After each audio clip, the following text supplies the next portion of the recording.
My name is Barbara Smith Warner. 3 words, no hyphen. Okay, I great. always like to say that. And spell your last name for me. Sure, it's Warner. And your title, please. I am a state representative from House District 45, which is Northeast Portland, Maywood Park, and Park Rose. I'm also the House Majority Whip, and I'm also the House Chair of the Joint Committee on Student Success. Great. When you did the statewide tour, tell me about some of these stories Sure. that you heard from teachers. So the most striking thing, I would say, we had 14 members, House and Senate, Democrat and Republican, and to a person, if you ask them what their biggest overall impression was, it was the stories we heard about kids struggling with trauma, with mental health issues, and the impact it has on the learning environment. I mean, we heard stories about kindergartners. I heard a story about a kindergartner breaking the eardrum of their teacher. I heard stories about second graders throwing a chair through a window. We are talking kids with extraordinary levels of trauma, and the teachers who really don't have the tools to deal with it, not just the teachers, but the schools as a whole. A kid in crisis cannot learn. And if you think about how our teachers are trained to educate, that's a very broad spectrum of what they do, but they're not a certified mental health professional. They're not, they don't have a master's in counseling. They know how to educate, they know how to connect to a kid. But when kids have come in at food insecure, maybe they're in unstable housing, they've had traumatic incidents in their past, they're coming in to a situation where almost the last thing they can do is learn.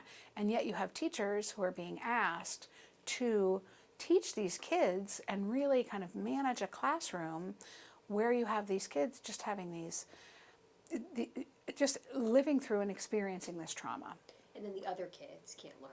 Exactly. They talk about classroom clearing and the idea that one kid having, I don't even want to call it acting out, one kid having an incident, whether they're reliving a trauma, whether they're doing something to act out, and because of some misinterpretation, I would argue, of legislation that we've done in this building, the teachers, instead of dealing with the kid, clear out the classroom, and someone else has to come in and deal with the student. Well, this is not only disruptive to the kid who it's happening to the teacher who's dealing with it, but every one of those kids in the classroom. They are not only losing valuable instruction time, they are having trauma as well. They are experiencing that. That's a scary thing to have happen. It's a scary thing to see one of your classmates hurting your teacher or throwing stuff or being physically violent in any way. It's scary for the kids, and it's a traumatic event for them as well. So you're taking the trauma of this kid and you're sending it out to the classroom and all the other kids in there. Now, some of this legislation, do you think that legislation passed in response to those? No, it is. I always tell my kids, you should assume good intention. In everything you do, whenever you're dealing with somebody else, assume good intent. Don't think that people were trying to do things for the wrong reasons. The legislation that has been passed here, what it was in response to was some serious incidents of student management that were inappropriate, that went way above and beyond. When you hear stories about kids getting put in restraints, kids getting isolated in a room by themselves, that's not okay. That's not the right way to deal with kids having these events. However, and so in trying to put limits on that, there was a kind of a perfect storm of overreacting and not understanding what the legislation was trying to do. So from the original intent of the legislation, which is to protect kids from being having these inappropriate responses by staff and teachers, instead it kind of swung it all the way to the other way. And so now you have teachers being told, you cannot touch a kid unless they are on the verge of risking their life. Unless they are and you have teachers who say, I'm afraid to grab a kid who's about to run out into the street. That's the way that we are being told that we're supposed to deal with this. And that's ridiculous. That is, even in cases where the kids' lives are potentially in danger, you have people who are afraid to even do something simple as grab a kid's arm to keep them from running out in the street.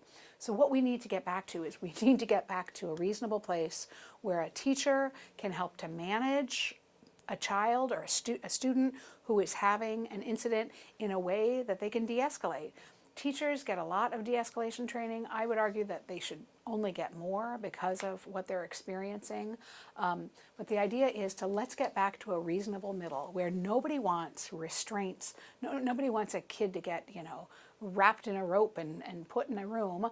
But also nobody wants a screaming kid or a thrashing kid to be able to disrupt a whole classroom and cause a classroom clear. And that makes it that much longer before they get the kind of help that they need. Right, herding. We keep hearing this herding. Yes, yes. It's just, it's so disheartening because every teacher wants to do the best for every kid. They want to be able to connect with every kid in their classroom, and this is something that keeps them from being able to do this. Okay, so what is legislatively, what do you think the answer is? Sure. So so this came up in the Joint Committee on Student Success. We heard this in every kind of classroom. This is not a big city thing. This is not a big school thing. We heard this in tiny schools in rural Oregon, as well as in big schools in the Portland metro area, in Medford and Hermiston. Everywhere we went, we heard about this. And so part of what the Joint Committee work is going to do is to figure out a way to make it so that those mental health needs of the kids broadly can be met. We have a school funding system that is really just set up to pay to educate kids. But the truth is, schools are more than just a place for kids to get educated. They really are a community hub, and they are a place where every kid who comes in there, the school and the teachers and the administrators have to deal with their issues. They have to deal with their food insecurity, with them being perhaps housing insecure. We need to acknowledge that the schools are doing a lot more than educating the kids and figure out a way to fund them so that they can do that more successfully. So that's kind of that's the broad work that's going to come out of the Joint Committee on Student Success.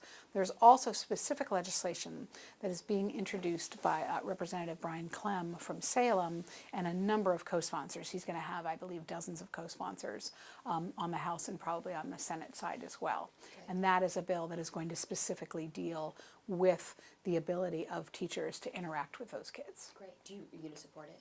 Oh, sure. Yeah. And why? Because it's frustrating when these kind of things happen.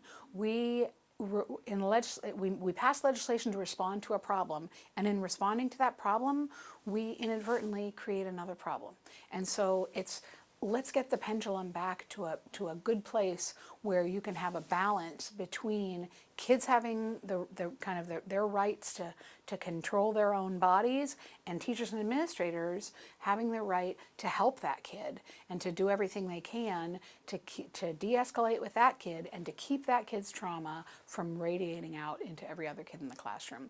So